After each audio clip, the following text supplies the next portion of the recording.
So I can't emphasize it enough. You are not gonna learn if you learn to play real drums. Our teacher who knows what he or she is doing is not gonna put you behind a drum set. You're gonna learn on a snare. That's it.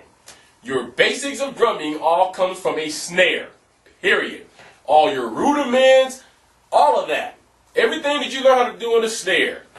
All the beats, 4/4 beats, 6/8 beats, 2/4 beats, 2/2 beats. All of that translates over to an actual drum kit. And if you look at how the drum trainer is broken down when it comes to the fills, it says what? Do a 4/4 fill, and it gives you kind of a line of what a 4/4 fill feels like. Do a 6/8 fill, gives you a line of what that feels like. If you expect to walk in to learn drums, sit behind a drum kit, it's not going to happen. You need to think of your toms and your cymbals as icing on the cake. They're extra, they can be fun, they add to drumming, but they're not necessary. Okay, when you learn the rudiments and the basis of drumming, that's what carries over. So every beat that you hear a drummer do, especially in these songs in Rock Band, they can all be done on a snare, because that's what the basics of drumming is. But I thought it was done very well. It's helping out a lot of people. It's helping a lot of people out better with their fills. Now I'm playing with a lot less people who don't know how to do a fill. The main reason Harmonix came up with it is because they had people that was just the bomb at the game, but when they got to the fill section, they were no good. I am going to point this out, because I've got things people say, oh, your fills in the world's greatest. If you don't know a song, your fills ain't going to be great. If you're not feeling good that day, your fills are not going to be great. And you need to understand that the feel that you would do may not be the feel that somebody else would do. That's what the cool thing about drumming is you have diversity. One drummer will not play the same thing the same way as another drummer does. So when it comes to the drum trainer, I give Harmonix a 10 on that. I think they did a good job of coming up with that. I think it's helping out their community. Yes, this game has taken a lot of people and made them want to play real drums, and I'm very happy for that. And I'm hoping that people is getting actual drum lessons and that they're learning the true craft of playing drums. So I thought that was done very well.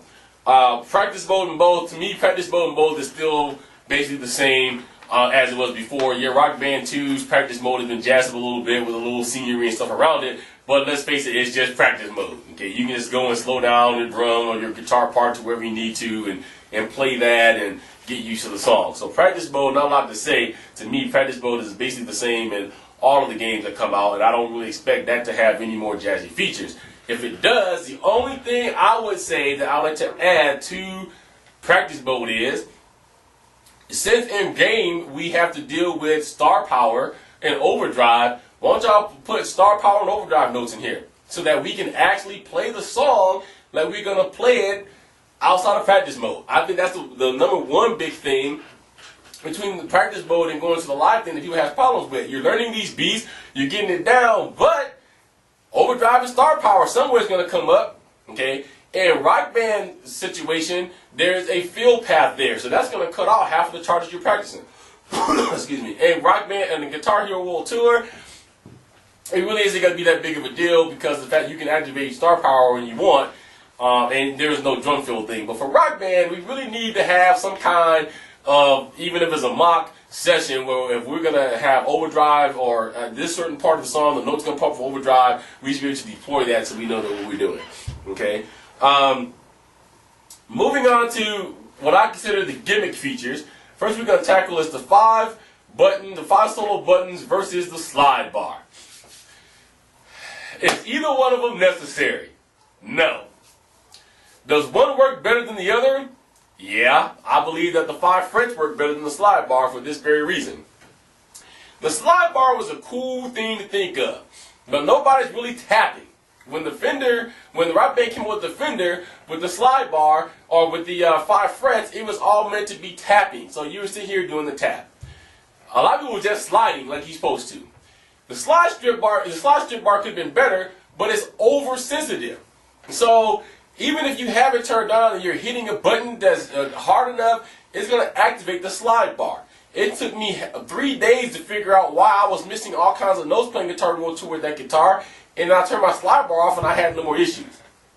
The one thing I will point out about the slide bar, if you guys don't already know it, is you don't really have to have the slide bar turned on, because the slide bar sections now become sections just like hammer-ons. So you can tap those sections out on the main 5 frets if you really want to, without having the slide bar being turned on. The 5 fret buttons, even though I really can't use them, and I've tried, I think it's a gimmick just like the other one is, but yeah, it's a lot better thought out because of the fact that it's 5 buttons, not a slide bar. It doesn't interfere with anything, and a lot of people is doing a lot more of the tapping. But for both of their situations, I'm going to tell you that people who probably just straight out just play the game, I don't think the slide bar or the 5 fret buttons get used all that often. So I don't think I don't think it's anything that that's why it's a gimmick to me. It's nothing that we needed, but it's something that both companies added because they thought it would be fun for you to have something new to try out, and I give them kudos for that. So the second gimmick feature, well, there isn't one. The other one I put in here is people thought that the music studio was a gimmick feature. I didn't feel that way because the part that I really thought that the music studio was an extra feature. All right, let's get into the meat and potatoes, which is presentation. Which game looks better and actually draws you into the action?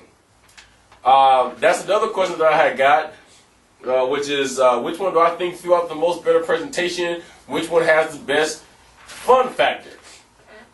Well, I'm going to give it to you guys straight up. I think the individual venues in both games were done good or done as well as each game could have done it.